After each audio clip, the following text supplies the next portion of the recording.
guys, welcome back to the Cody Leach podcast.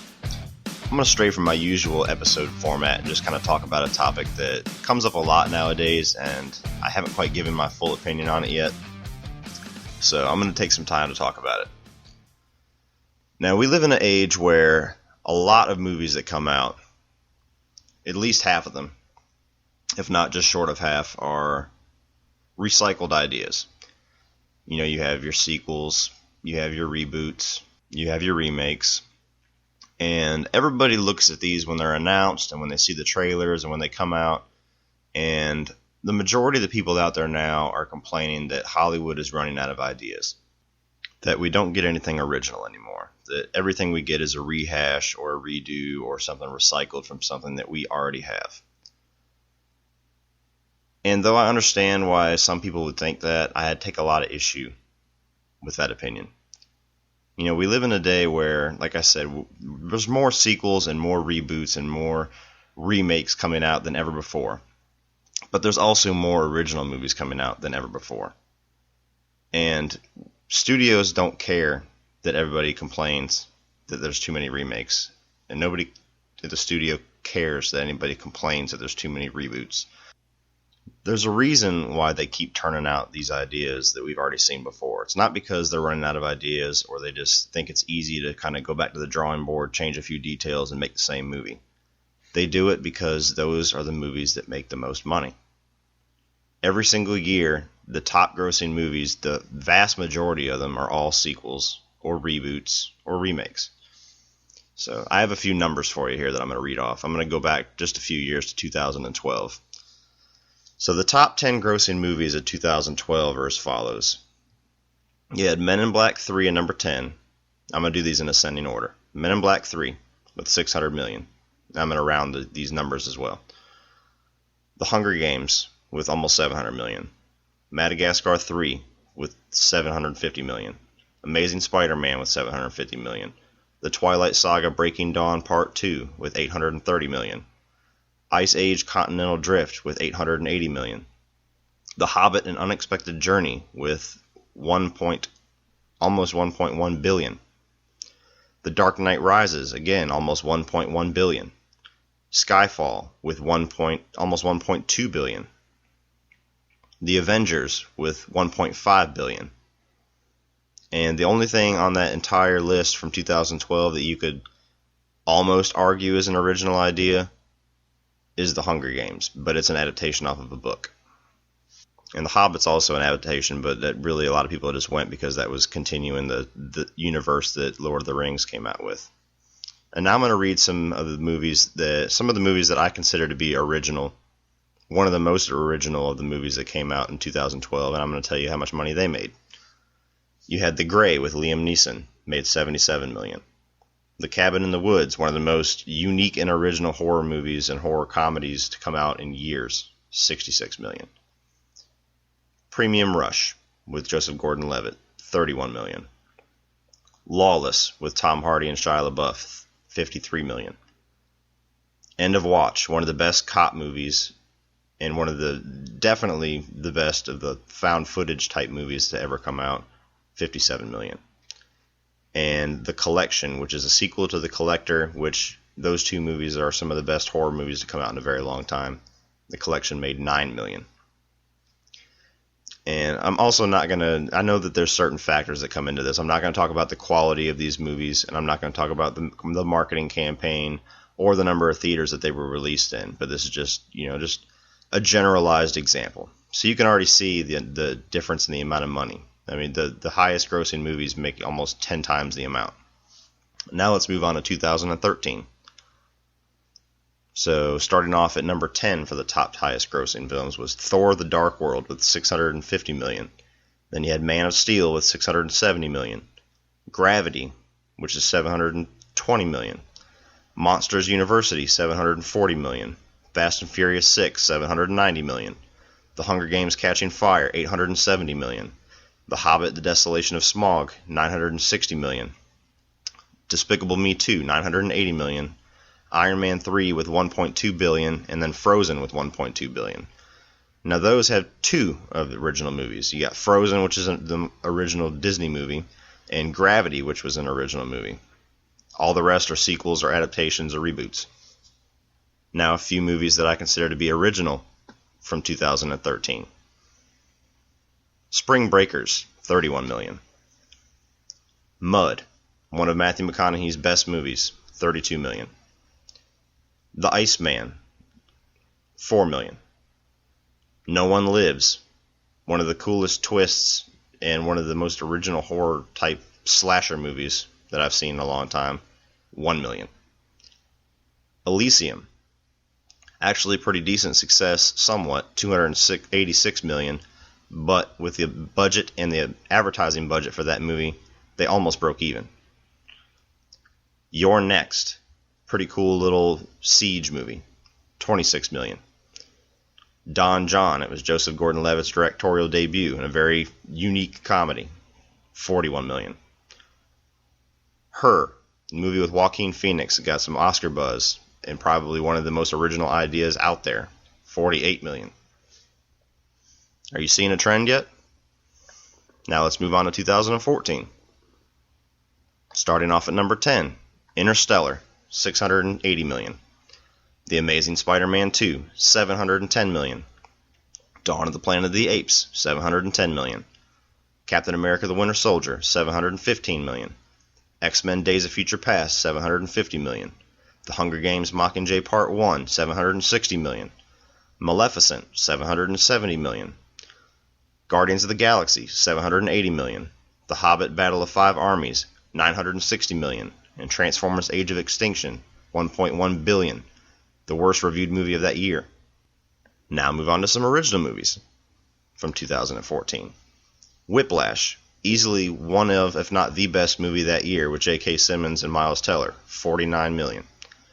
Boyhood, didn't like it near as much as everybody else, but that movie got some crazy buzz and some crazy appeal and even won a couple of Oscars, $44 million.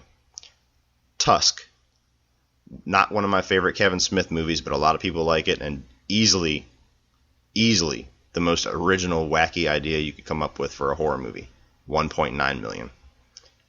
It Follows, one of the best, most original throwbacks to the 80s horror movies I've seen, $20 million.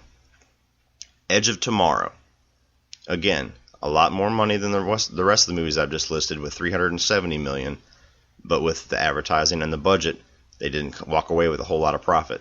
One of the coolest, most original action sci-fi movies in a long time. Now that movie kind of had more of a fault of a bad marketing campaign, but still. Now we'll move on to 2015. Starting off at number 10. Actually, let's go back to the top 10 of 2014 really quick. I'm sorry. So we had one original idea, Interstellar. The rest of them are all sequels, reboots, or reimaginings. Now moving on to 2015.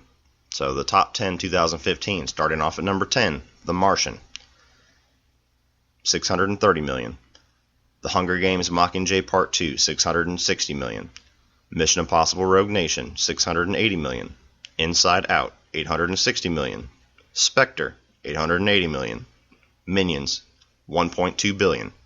Avengers Age of Ultron, $1.4 billion. Furious 7, $1.5 billion. Jurassic World, $1.7 billion, and Star Wars The Force Awakens with almost $2.1 billion. Inside Out is the only original movie on there. The Martian is somewhat original, but it's based off a novel.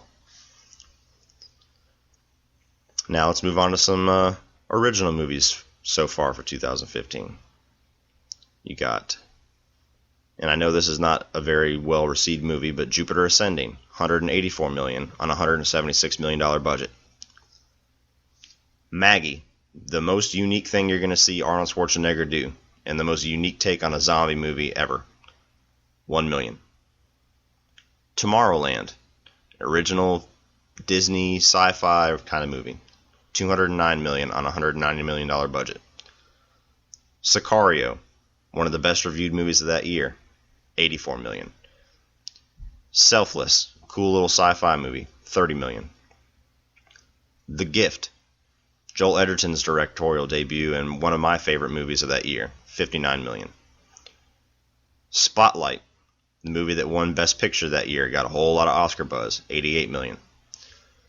Steve Jobs, a movie that was in development hell for years, finally got a script by Aaron Sorkin, actually got the movie directed, got the movie put on to the shelves with Michael Fassbender taking on the role of Steve Jobs.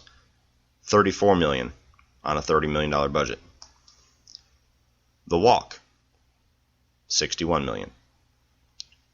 Crimson Peak, a movie that I didn't love, but still an original idea for a horror movie, $74 million. Krampus, an original idea for a horror comedy, $61 million. Now we come to 2016. Let's see if we've learned from the past years. Maybe things have changed.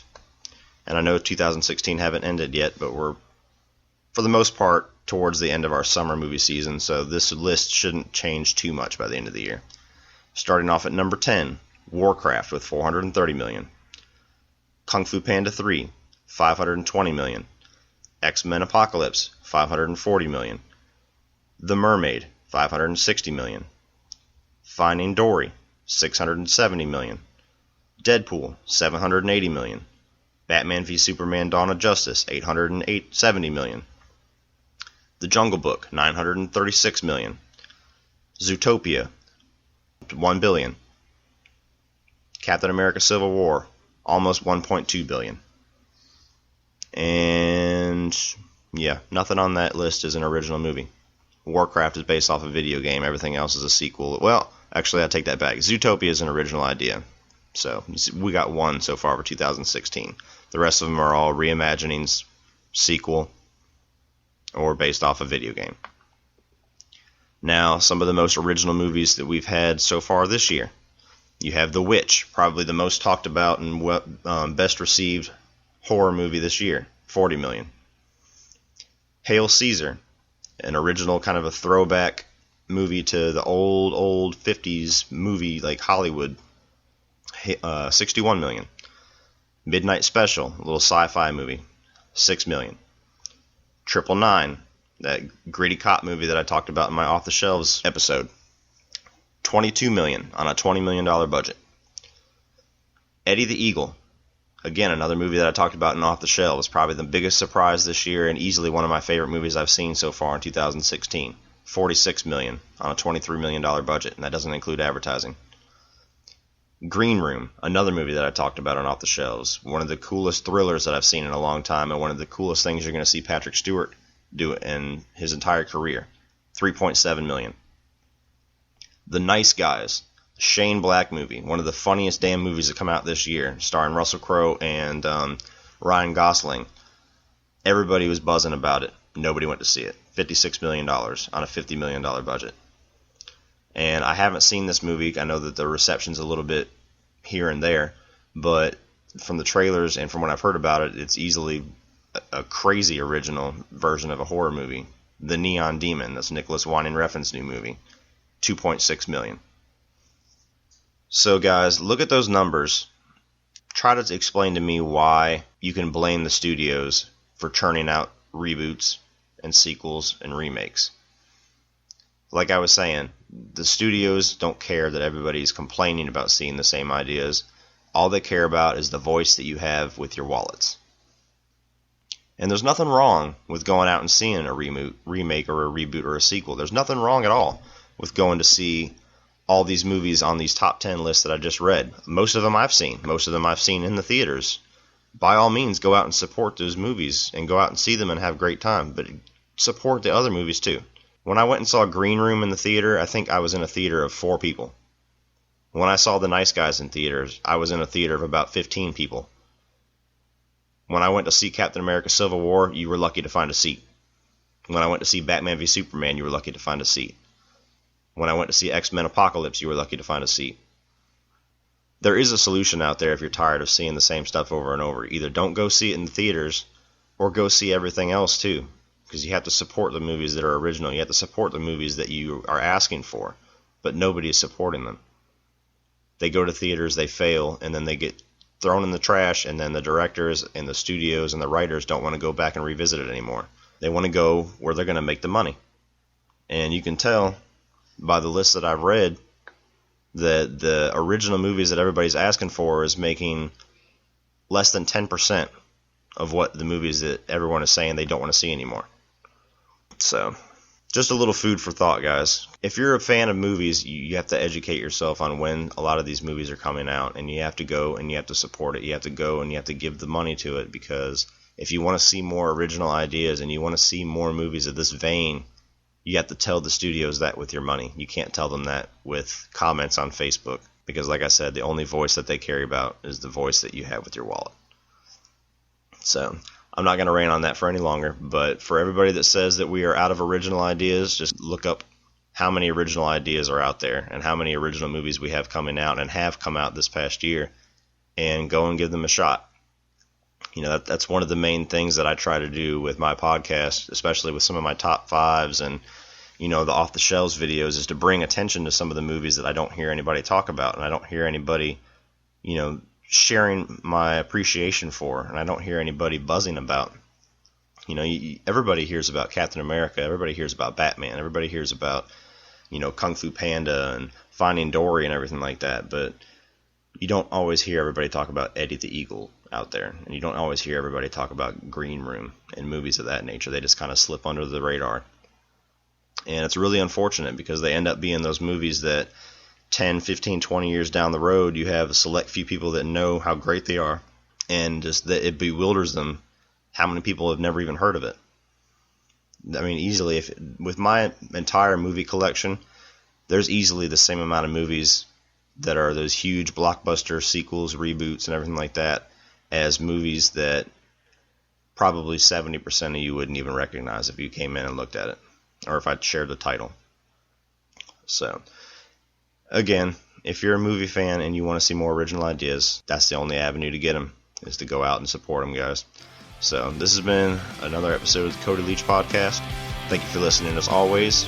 Go ahead and like and subscribe on SoundCloud. If you have any questions or comments on this episode, or if you have any questions that you want me to answer on some of my viewer questions at the end of my Monday movie news episodes or my Q&A episodes, go ahead and post them below on SoundCloud or post them below on Facebook.